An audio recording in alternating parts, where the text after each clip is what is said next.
आज हम बात करेंगे NHPC national hydro power corporation limited के बारे में। ये शेयर मैंने 30 रुपए की रेंज में ख़रीदे थे, फिर उसके बाद नीचे 22 रुपए की रेंज में भी ख़रीदे थे। मेरे पास 8,000 शेयर पड़े हुए थे जो मैंने फ़िज़िकल फॉर्म पेपर की फॉर्म में चेंज कर लिए थे, और उस पेपर की वजह से ही, फ़िज़िकल फॉर्म की वजह से मैंने इसको 8-10 साल होल्ड भी किया। अगर मेरे डीमैट अकाउंट में होते तो मैं इसे बेच देता। मैंने यहाँ पे इसका शेयर सर्टिफिकेट लगा रखा है, आप इसे देख सकते हैं। मैंने इसे 10 साल के बाद तकरीबन बोर हो के, परेशान हो के, चलता ही नहीं था, बेच दिया था। 38 रुपये में बेच दिए थे, और ये मेरे पास 8,000 शेयर पड़े हुए थे। इसमें जो है पहले तो कार्वीज का रजिस्ट्रार था, उसके बाद रजिस्ट्रार बदल गया, फिर डिविडेंड पे टैक्स नहीं लगता था, बाद में सरकार ने टैक्स लगा दिया, तो 1-2 बार टैक्स भी कटा,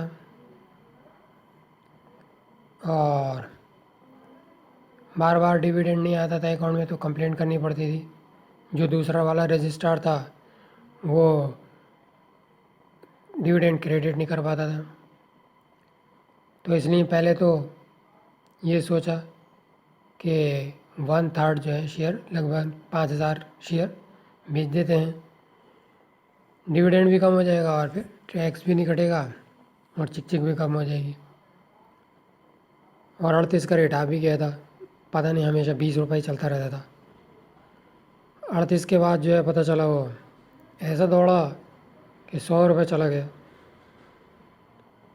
कहाँ, मेरे पास 10 साल तक पड़े हुए थे तो नहीं चला, और बेचने के फ़ौरन बाद 1-2 साल में 38 से 100 रुपये आ गया।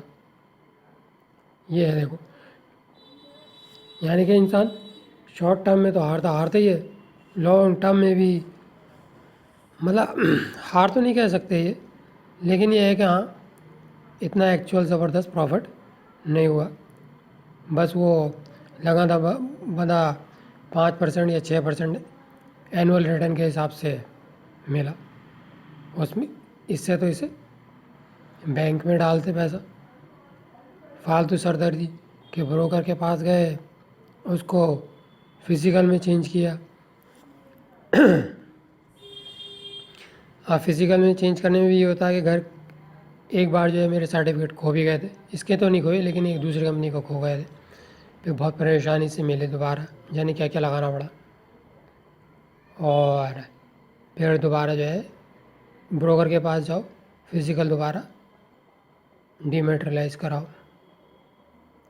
अब अच्छा, आज क्या होता है, आज जो है ये तकरीबन 10 रुपये से ज़्यादा गिरा है और इसके ख़राब रिज़ल्ट्स आए हैं, लेकिन उससे कुछ होता नहीं।